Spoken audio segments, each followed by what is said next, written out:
네, 계속해서 정치권 소식 살펴보겠습니다. 고성국 박사, 박상철 경기대 교수, 소종섭 시사저널 전 편집국장 나와 계십니다. 안녕하십니까? 자, 먼저 요즘 많은 인기가 있는 여당 얘기부터 좀 하겠습니다. 김부겸 행안부 장관, 이 민주당 당권 도전 여부가 정치권 최대 관심사로 떠오르고 있는데요. 친문 진영에서는 벌써부터 단일화 움직임을 보이고 있습니다. 먼저 재보궐선거로 입성을 했죠. 최재성 의원 얘기 들어보시죠. 이제 단일화라는 표현보다는 비슷한 생각과 또 같은 이 정치적인 걸음을 해왔던 사람으로서 둘 다 나가는 것은 조금 어색하지 않느냐, 그런 일은 좀 없도록 해보자, 이런 상태고요. 이 기계적인 이런 또 논의까지 이렇게 간 건 아니고요. 서로 그런 방법론의 적용을 받지 않아도 잘 할 수 있지 않나 생각을 합니다. 네, 비슷한 생각 가진 사람이 둘 다 나가는 일은 없도록 하자. 최재성 의원 발언, 단일화를 하겠다 이런 의미로 읽혀지는데, 친문 진영 일부에서는 김 장관 벌써부터 견제하는 움직임이 조금은 있는 거 아닌가, 이런 생각이 듭니다. 그러니까 지금 이제 전당대회 날짜가 8월 25일로 정해졌지 않습니까? 예. 그리고 차기 민주당 당대표는 2020년 총선에서 이제 공천권을 갖기 때문에 과연 누가 이제 당대표가 되느냐를 둘러싸고 각 세력 간에 또 인물 간에 아주 치열한 어떤 수싸움이 전개되고 있습니다. 이런 가운데 이제 친문 인사들은 여러 차례 만나면서 단일화를 모색하고 있는 움직임이 속속 눈에 들어오고 있는데요. 지금 최재성 의원과 전해철 의원은 이미 만난 것으로 알려져 있고, 또 김진표 의원과 셋이서도 만나서 우리 한 명으로 단일화하자, 이런 얘기를 주고받은 것으로 지금 보도가 되고 있습니다. 그러면서 이렇게 친문의 좌장이라고 할 수 있는 칠선의 이해찬 의원과도 최재성 의원은 만나서 얘기를 나눌 계획이다라고 알려져 있기 때문에 이렇게 전체적으로 펼쳐지는 흐름들이 과연 이렇게 친문 진영에 단일 후보를 낼 수 있을 것이냐, 또 이런 부분들이 이제 그럼 김부겸 행안부 장관의 어떤 출마 여부, 이런 쪽에는 또 어떤 영향을 미칠지 현재 정치권에서 관심이 높아지고 있습니다. 네, 대표적인 친문 인사로 할 수 있죠. 정청래 전 의원도 김부겸 장관 당권 도전에 대해서 다소 좀 비판적인 발언을 했습니다. 한번 들어보시죠. 본인이 전당대회에 나가고 싶으면 사표 쓰고 나가면 되는 거죠. 근데 대한민국의 대통령이지 않습니까? 더불어민주당의 당권에 영향력을 행사하는 대통령은 아니지 않습니까? 다른 어느 누구도 문재인 대통령을 전당대회 판에 끌어들이는 일은 없었으면 좋겠다. 그런 생각이 듭니다.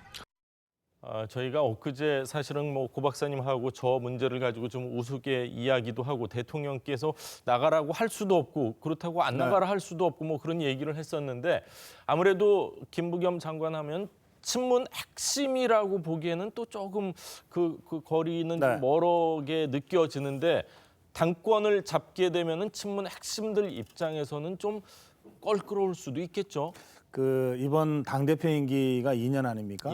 그러니까 2020년 총선 때 공천과 총선 지휘를 하게 돼 있거든요. 4월에 총선이 있지 않습니까? 그렇습니다. 2020년. 그런데 이건 상식적인 얘기입니다만, 정치권에서 총선 공천권을 행사하고 총선을 지휘하게 되면 아무래도 자기하고 뜻이 맞는 사람들, 좀 가까운 사람들이 공천을 받는데 유리해질 것이고요. 그렇죠. 그 사람들이 현역 의원이 되면 그 후에 전개될 대권 경쟁에서 당내 교두보 확보가 상대적으로 용이하게 된다, 이렇게 볼 수 있지 않습니까?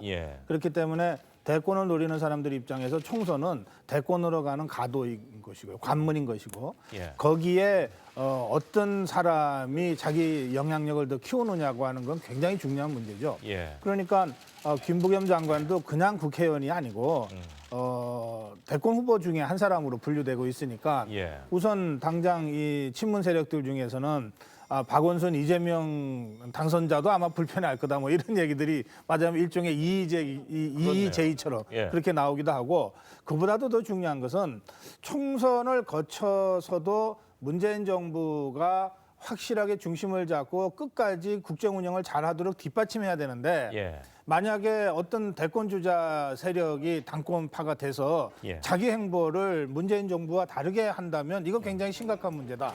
그러니까 친문 세력 입장에서는 어쨌든 당권을 다시 친문 세력이 잡고 총선 때까지 흔들림 없이 국정 운영을 뒷받침하자. 총선 예. 후까지 가자. 뭐 이렇게 생각하는 건 자연스러워요. 그러니까 아까 뭐 최재성 의원도 그렇고 같은 길을 걸어온 사람들끼리 괜히 나눠서 나가가지고 예. 다른 사람들 어부지리 줄 거 있냐. 그러니까 이런 일종의 그 후보 단일화, 친문 후보 단일화라고 하는 것은 굉장히 자연스러운 흐름이다.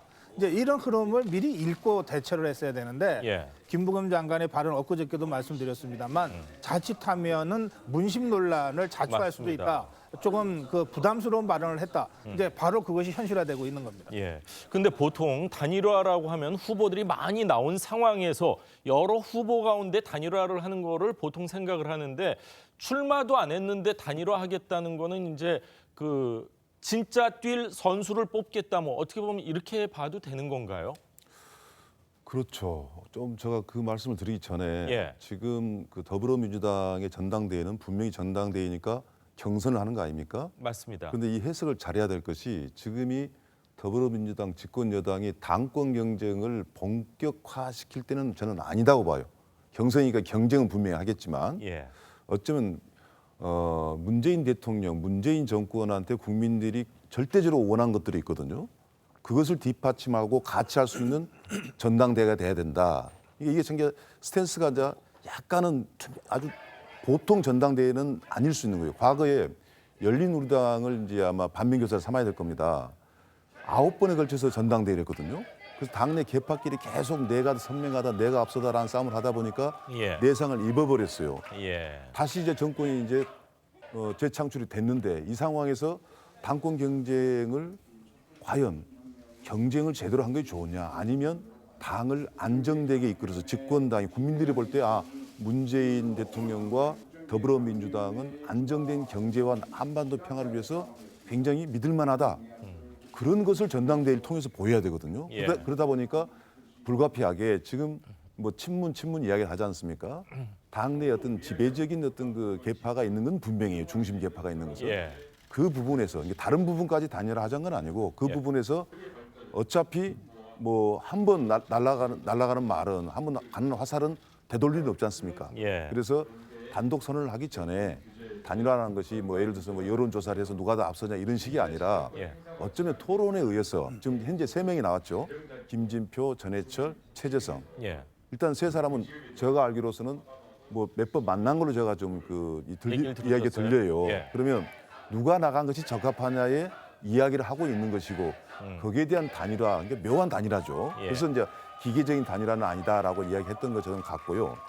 그다음에 이제 김부겸 장관에 대한 이야기입니다. 김부겸 장관에 대해서 부정적인 의견이 있는 건 저는 100% 이해를 해요. 그리고 김부겸 장관도 나온 생각은 없구나라는 것도 저는 감지를 하고 있고 왜냐?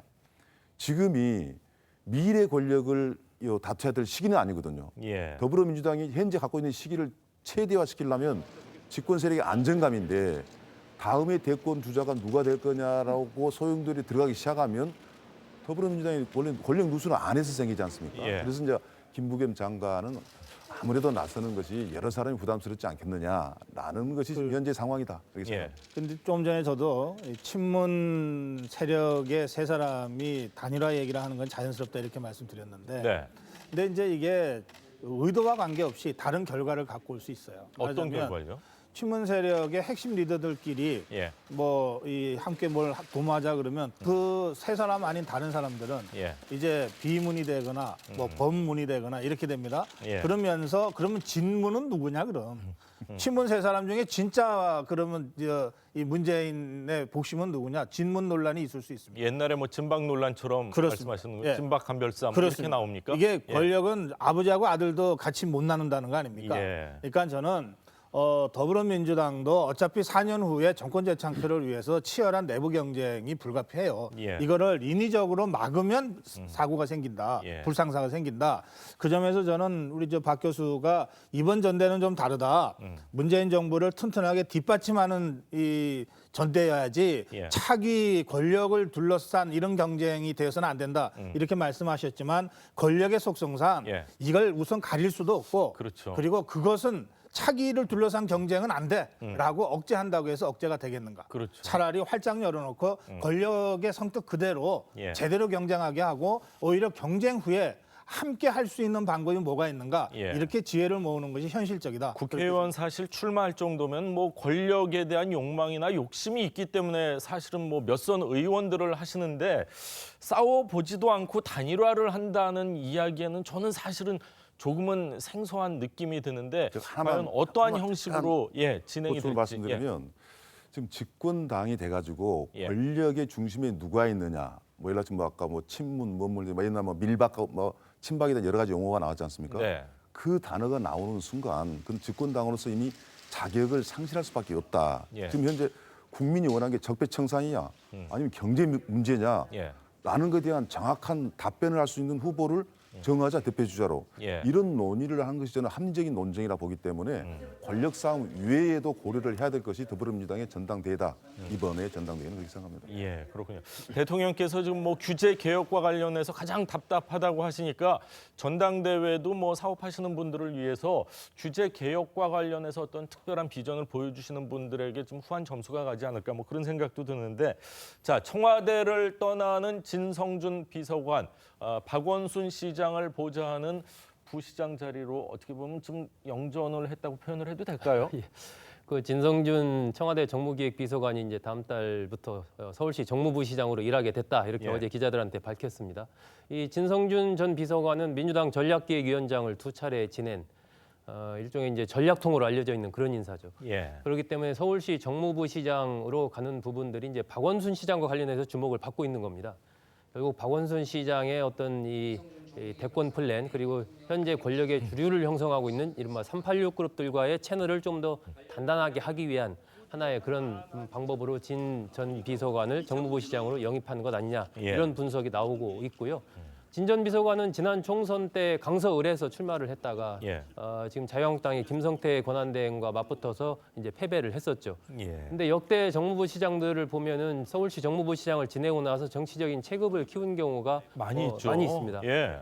기동민 의원도 정무부 시장 하고 나서 이제 국회의원을 했고, 성북구에서 지금 국회의원 하고 있고요. 그렇죠. 임종석 대통령 비서실장도 이제 서울시 정무부 시장을 했었죠. 예. 뭐그 전으로 올라가면 뭐 예를 들면 권영진 대구시장 같은 경우도 서울시 정무부 시장을 했었고 이런 예. 자리이기 때문에 아마 진성준 전 비서관도 서울시 정무부 시장을 지내면서 어떤 정치적인 좀 체급을 키우는 것이 예. 나쁘지 않다 뭐 이런 판단을 하면서 두 사람의 이해관계가 맞아 떨어지고 그러면서 서울시 정무부 시장으로 간 것이 아니냐 이런 지금 해석이 나옵니다. 예, 진성준 비서관 뭐 20대 총선에서 김성태 의원한테 떨어질 때만 해도 아유 이거 어떻게 하나 걱정을 많이 했을 텐데 진성준 비서관 보면 인생지마 세용지마라는 말이 딱 떠오르는 오히려 지금 김성태 원내대표는 뭐 퇴진하라 이런 압력을 받고 있는데 서울시 정무부시장이라는 자리 이 서울시에 합류를 하게 됐습니다. 짧게 한 말씀만 이제 예, 질문하려고 했는데 뭐 길게 얘기할 얘기는 아닌 것 같고요. 예,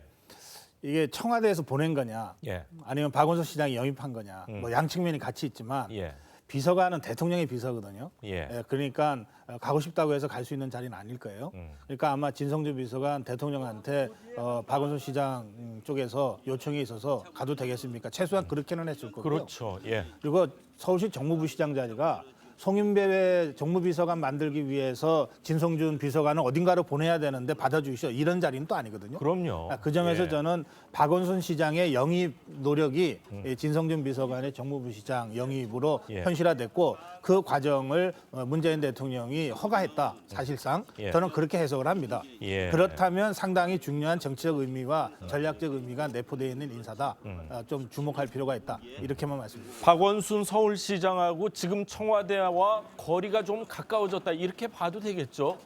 가까워지는 계기가 저는 분명히 된다고 보지만 예. 그 가까움이 그냥 거리상의 가까움이지 정치적인 어떤 색채의 가까움, 동일화는 저는 아직은 아니다. 근데 사람 한 사람의 역할이라는 게 엄청 중요하지 않습니까? 근데 이제 그 부분을 제가 말씀드리고 싶은 건데요. 예, 방금 고 박사께서 지적한 그 팩트는 추측이지만 굉장히 정확한 것 같아요. 거의 이건 저는 사실에 맞다고 이제 보는 가운데서요.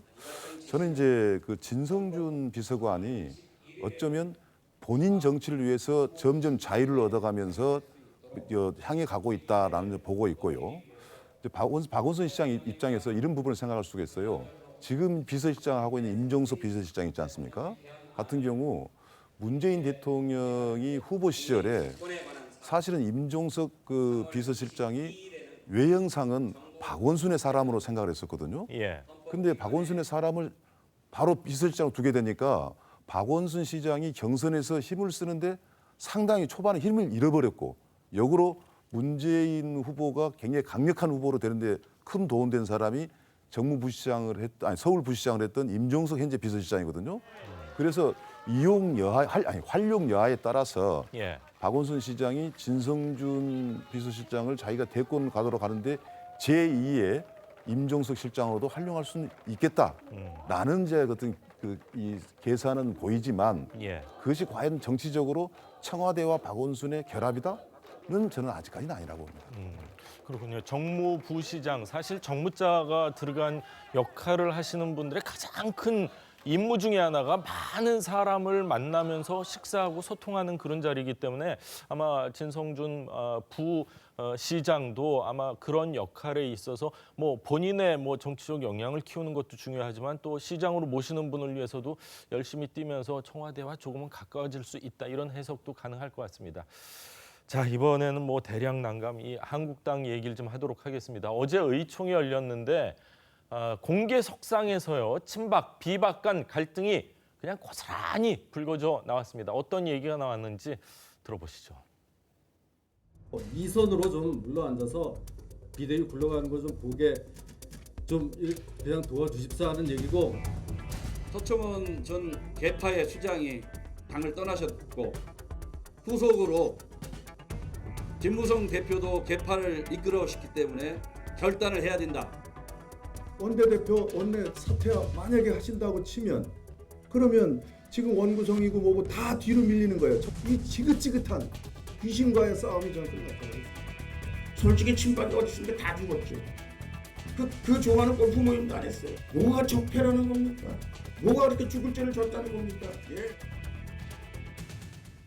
자, 어제 4시간 가까이 의총이 열렸는데 역시 뭐 집안 싸움. 예전에 몇 년 전에 이 차에 내 탓이오 이런 표지판이 많았는데 내 탓이 아니라 내 탓이오 이렇게 또 나온 것 같아요. 지금 자유한국당 상황에서 나부터 이른바 헌신하겠다, 나부터 내려놓겠다라는 걸 기대하는 건 상당히 어렵지 않나 하는 그런 전망이 계속 나오고 있습니다. 어제 이제 의총이 열렸는데 4시간 정도 열렸거든요. 근데 보통 이제 비공개로 많이 진행이 되고 했었는데 어제는 공개적으로 진행이 됐습니다.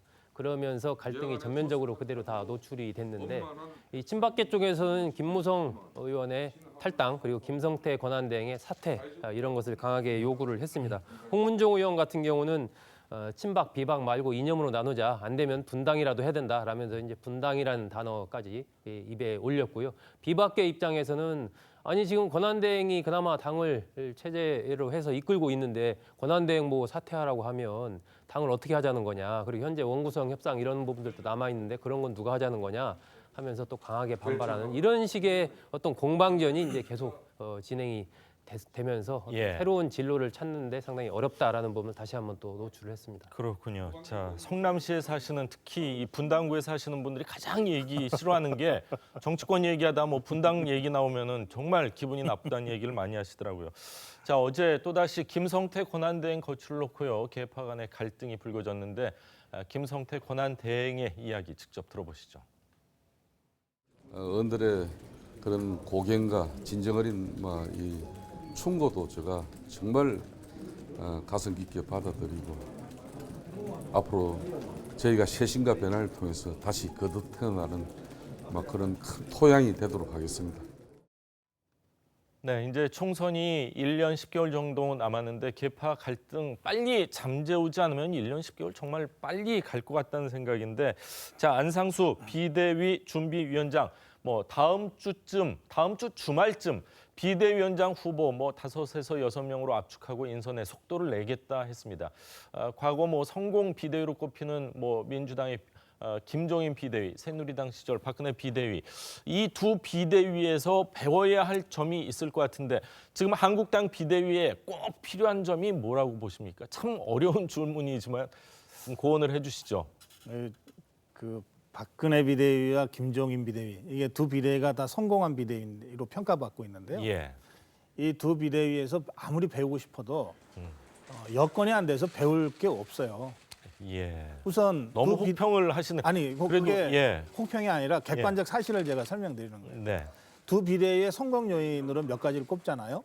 우선 강력한 대권 주자가 직접 맡았거나 아니면 강력하게 후원했다. 한국당은 지금 그런 사람이 없지 않습니까? 예. 그다음에 총선 공천을 통해서 그 인적 혁신을 단행했다. 지금 22개월이나 남은 인적 청산을 어떻게 하겠습니까? 예. 그러니까 객관적 조건이 전혀 맞지 않기 때문에 아무리 성공한 모델에서 뭐 좀 배운다고 하더라도 이 박근혜 비대위나 김종인 비대위에서 뭘 구하는 것은 이건 연목구호가 될 가능성이 많다. 이런 객관적 사실을 제가 말씀드리는 거고요. 예. 저는 오히려 조금 전에 그림을 쭉 보면 여전히 계파 갈등의 모습만 보이지 않습니까? 저런 모습이 국민들한테 정말 실망과 절망을 준다고 생각합니다. 근데 나오는 분들만 계속 나와서 얘기하는 거지 사실 그렇죠. 침묵하는 많은 의원들도 계시잖아요. 그렇습니다. 그런데다가 이를테면 한쪽에서는 이걸 가급적이면은 주홍글 씨처럼 친박 더 씌우려고 하고 있고 예. 사실은 이 다른 쪽에서는 이게 복당파와 적통파의 싸움 아니냐 이렇게 네이밍을 다시 하려고 하고 있어요. 하여튼 그럼에도 불구하고 저 싸우는 모습은 개파 간의 권력투쟁적 모습에서 벗어날 수 없어요. 예. 저는 이 상황에서 싸움을 피해갈 수 없다면 차라리 제대로 싸웠으면 좋겠다. 노선 투쟁을 제대로 해라. 정말 이게 대통령 탄핵에서부터 5구 대선 참패와 6.13 선거의 대참패에 이르기까지 지난 2년 동안 보수가 계속해서 괴멸되어 왔는데 뭐가 잘못됐는지를 노선 차원에서 제대로 논쟁하고 그 과정에서 올바른 노선은 이거인 것 같다라고 결정을 해야 예. 그 노선에 맞게 비대위나 혁신을 하지 않겠습니까? 지금 비대위 준비위원회가 사람 압축한다 그러는데 예. 그렇게 사람 먼저 덜렁 뽑아놓고 노선과 관련돼서는 정말 어떤 것이 올바른 노선인지에 대한 논의는 뒤로 제쳐놓으면 이게 완전히 순서가 거꾸로 되는 거 아니냐. 예. 그래서 싸움을 피할 수 없다면 차라리 드러내놓고 노선 논쟁을 본격적으로 좀 해라. 그 이후에 비대위다. 이렇게 제가 말씀드립니다. 좀 더 열심히 치열하게 싸운 이후에 좀 시간을 갖고 비대위 출범해도 늦지 않는다 그 말씀이신 네, 그렇습니다. 거죠? 예. 근데 맞는 말씀인데 그것도 일종의 이상론에 불과하다라고 이야기할 수밖에 없는 게 예.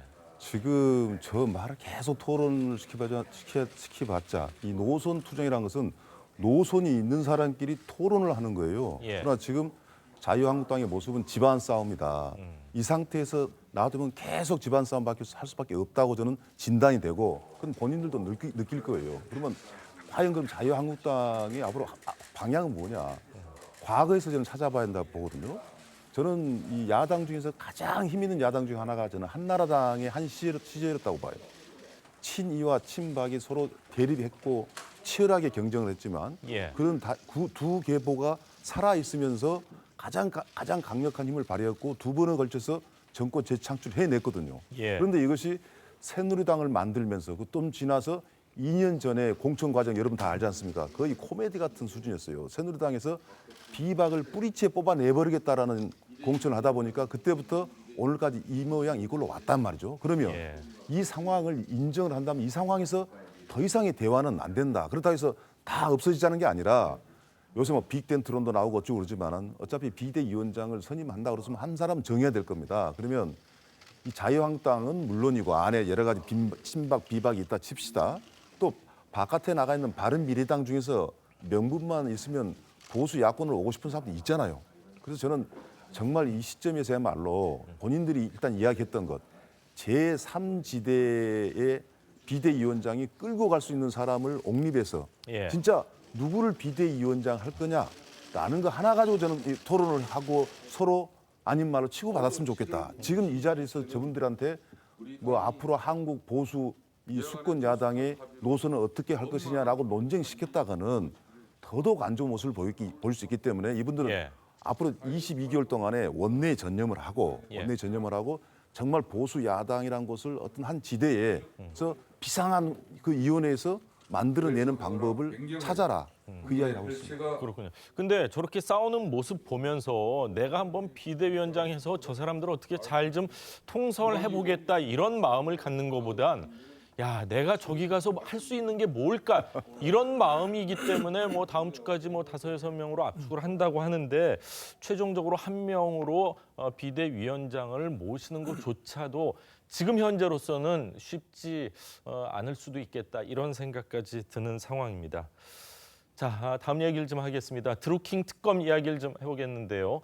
드루킹과 경공모 회원들, 김경수 당선인과 상당히 아주 빈번하게 접촉한 정황이 오늘 이 한 신문에 한 언론이 나오네요. 보도를 했습니다. 2016년 6월부터 지난해 말까지 김경수 전 의원의 국회 사무실로 드루킹 김 씨와 경공모 핵심 회원들이 18차례 방문했다. 이렇게 이제 보도를 했습니다. 그러면서 지난해 11월에는 김 전 의원 사무실에서 드루킹 김 씨에게 국회 전화로 해서 전화를 건 사실도 밝혀졌다. 이렇게 보도를 했고요. 특검팀은 도모 변호사 등 경공모 핵심 회원 2명을 피의자 신문으로 추가 입건을 했고 사무실 등을 압수수색을 했습니다. 18번을 방문했다 하면은 보통 관계라고는 사실 보통 관계보다는 훨씬 더 밀접한 관계라고 봐야 되는 거 아닌가요? 이게 18번이 이제 지난번에 한번 조금 이와 관련된 보도가 나왔었는데 그러니까 한 번씩 가서 18번인지 아니면은 지난번에도 예를 들면 3명이 방문했을 때 그걸 3회로 계산을 한 것인지 이런 부분은 조금 더 좀 따져볼 여지가 있습니다. 그렇군요. 만약 18번을 방문을 했다 그러면은 웬만한 뭐 공무원들보다 뭐 몇 배 이상 방문할 정도로 국회의원 회관을 18번 방문했다. 이거는 보통 관계는 아닌 것 같습니다. 이런 부분에 대해서도 특검팀에서 정확히 수사가 이루어질 것으로 기대를 해보겠습니다. 자, 오늘 세 분 말씀은 여기까지 듣겠습니다. 감사합니다. 고맙습니다.